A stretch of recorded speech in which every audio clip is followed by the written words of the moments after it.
दोस्तों front double bicep में Hunter लाब्राडा arms के अलावा निक वॉकर से किसी भी बॉडी पार्ट में पीछे नहीं लग रहे। उल्टा उनके आर्म्स ज़्यादा सेपरेटेड लग रहे निक वॉकर से। डेफिनेटली निक वॉकर के आर्म्स ज़्यादा साइज कैरी करते, फुलनेस कैरी करते, बट उनके आर्म्स मतलब उनके बाइसेप्स और ट्राइसेप्स में उतना अच्छा सेपरेशन नहीं बनता। और दूसरी बात लैट्स, हंटर लाब्राडा के लैट्स कभी भी उतने बड़े नहीं हुआ करते थे, बट अभी रिसेंटली टेम्पा प्रो में उन्होंने वैक्यूम हिट करा। इसकी वजह से जो इल्यूजन होता था वो वाइड हो गया, उनकी वेस्ट छोटी लगने लगी और उनके लैट्स वाइड लगने लगे। और डेफिनेटली उन्होंने लेग्स में भी थोड़ा सा साइज ऐड ऑन करके सेपरेशन अच्छे तरीके से दिखाया था, तो इसीलिए वो उनकी जो फिजिक थी वो काफ़ी प्लीजिंग लग रही थी फ्रंट से।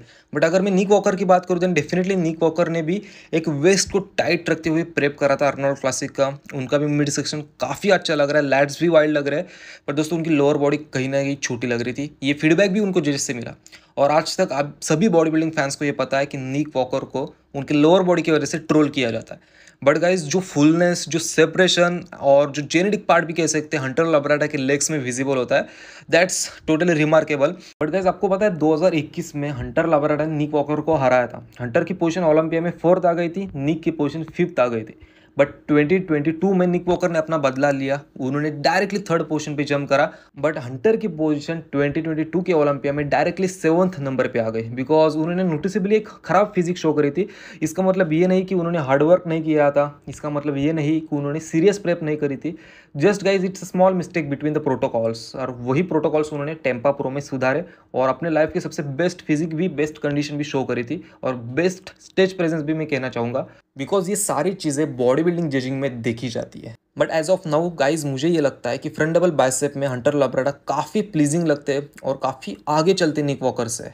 डेफिनेटली इट्स ऑल अबाउट जजेस माइंडसेट। अगर उनका माइंडसेट ओलंपिया में होगा निक वॉकर की तरफ, देन डेफिनेटली निक वॉकर को वो टॉप पोजीशन पे रखेंगे। और जैसे निक वॉकर को फीडबैक मिला अपने लोअर बॉडी के लिए, तो अगर इंप्रूवमेंट करके आते हैं और आपको पता है Nick Walker show by show improvement करके आते हैं, तो डेफिनेटली निक वॉकर की तरफ से भी एक बेस्ट पैकेज देखने मिलेगा।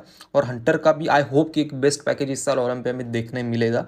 और अभी अपकमिंग टेक्सास प्रो में भी वो कम्पीट करने वाले हैं, सो ज़रा सा डाउटफुल होगा कि ओलंपिया में वो अपना पीक हिट कर पाएंगे या फिर नहीं। But to be honest guys मुझे फ्रंट डबल बाइसेप में हंटर लाब्राडा फिलहाल काफ़ी प्लीजिंग लग रहे, काफ़ी अच्छे लग रहे और बेहतर लग रहे निक वॉकर से। एट द सेम टाइम मैं निक वॉकर का भी बहुत बड़ा फैन हूँ और आप सारे लोग फैन हो, तो आपको क्या लगता है इस पोज में किसका स्ट्रक्चर अच्छा लग रहा है? अगर बॉडी बिल्डिंग नज़र से देखे देन किसकी बॉडी काफ़ी प्लीजिंग लग रही है और जिसको अट्रैक्ट करेगी? Definitely let me know in the comment section. इसी के साथ दोस्तों मैं एक अनाउंसमेंट करना चाहता हूँ, जैसे कि ट्रांसफॉर्मेटिव न्यूट्रिशन 1 केजी का वे प्रोटीन लॉन्च कर रही है और वो भी जस्ट 1000 या फिर 1200 रुपीज़ तक आपको आ जाएगा। और बिगनर्स के लिए काफ़ी हेल्पफुल रहने वाला है, बिकॉज हम ज़्यादा पैसा भी अफोर्ड नहीं कर सकते, ज़्यादा पैसे भी एज अ स्टूडेंट हम इन्वेस्ट नहीं कर सकते। तो और मुझे लगता है कि अगर आप मंथली एटलीस्ट एक वे प्रोटीन खरीदते हो 1 केजी का, देन आपका डेली प्रोटीन गोल कंप्लीट होने में थोड़ी सी हेल्प होगी। और अगर आप 1 केजी के 2 भी खरीदते हो देन डेफिनेटली आप 2 सर्विंग दिन के ले सकते हो। So stay tune for the launching guys. So guys अगर आप चैनल पे नए हो देन आप चैनल को सब्सक्राइब जरूर कर देना, बिकॉज अपडेट्स के साथ साथ comparison video, steroid protocols, training protocols और जो इंग्लिश पॉडकास्ट होते हैं उनको मैं हिंदी में ट्रांसलेट करके आप लोगों के लिए लाता हूँ। सो एक बॉडी बिल्डिंग चैनल बट सारे कंटेंट्स में कवर करता हूँ। सो आई होप आप वीडियो को लाइक करते हो, चैनल को सब्सक्राइब करोगे। तो चलिए हम अगले कंपैरिजन में बढ़ते हैं। सो गाइस सेकंडली मैं बात करूंगा साइड ट्राइसेप पोज की, बिकॉज इस पोज में हंटर लाब्राडा पूरी तरीके से डोमिनेट करते हैं निक वॉकर को, बिकॉज उनको पता है कि जो उनके काफ्स होते हैं उनका स्ट्रॉन्ग पॉइंट है और एक डिसेंट साइज कैरी करते हैं, इसीलिए वो काफ्स मसल को शो करते हुए अपने ट्राइसेप्स पोज को हिट करते हैं। एट द सेम टाइम उनके शोल्डर और चेस्ट में जो वेंस पॉपअप होती है वो काफ़ी अमेजिंग लगती है। उनका मिड सेक्शन भी कंट्रोल में है एंड लेग्स के आउटर स्विप्स में जो लाइन्स आती है दैट्स ऑल्सो अमेजिंग। बट अगर मैं बात निक वॉकर की करूँ देन गाइस निक वॉकर जस्ट स्टेबल खड़े होके पोज को हिट करते हैं। उनके ट्राइसेप्स तो डोमिनेट, अगर ओनली ट्राइसेप्स की बात करूँ देन हंटर लाब्राडा से उनके ट्राइसेप्स काफ़ी बेहतर है। शोल्डर एंड चेस्ट भी डिसेंट साइज कैरी करते हैं। बट गाइज कहीं ना कहीं उनके जो काप्स है वो वीक पड़ जाते हैं, मतलब लोअर बॉडी वीक पड़ जाती है। बट गाइज मैंने रिसर्च में सुना था कि निक वॉकर को वेंस रिलेटेड कोई तो एक डिसीज है जो कि उनके काफ्स में सबसे ज़्यादा रिफ्लेक्ट होता है। बट आपको पता है guys body building is all about how you look on the stage, how you pose on the stage. तो अगर हंटर लाब्राडा काफ़ी अच्छे लग रहे इस पोज में और काफ़ी अच्छे से इस पोज को हिट कर पा रहे, प्रेजेंट कर पा रहे, देन गाइज मुझे लगता है इस पोज में डाउट नहीं होना चाहिए, हंटर लाब्राडा जीत रहे इस पोज को और काफ़ी आगे भी चल रहे हैं।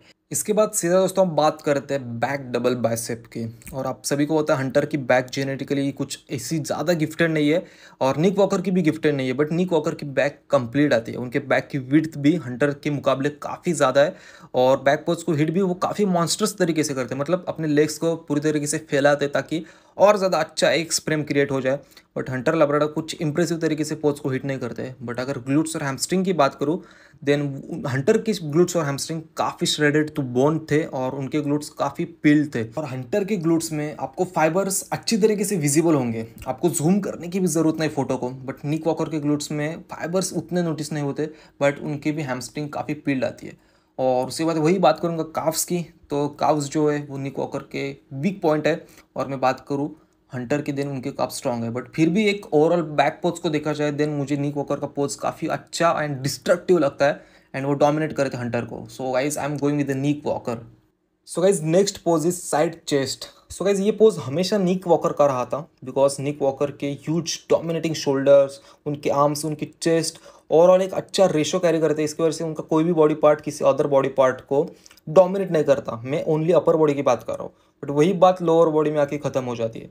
बट अगर मैं बात हंटर की करूँ, then guys lower body to upper body उनका काफ़ी अच्छा बैलेंस बना है। बट हंटर की चेस्ट कभी भी उतना उनका एक स्ट्रॉन्ग पॉइंट नहीं हुआ करता था गाइज, बट वो अच्छा खासा इस पोज में भी डोमिनेट कर रहे निक वॉकर को।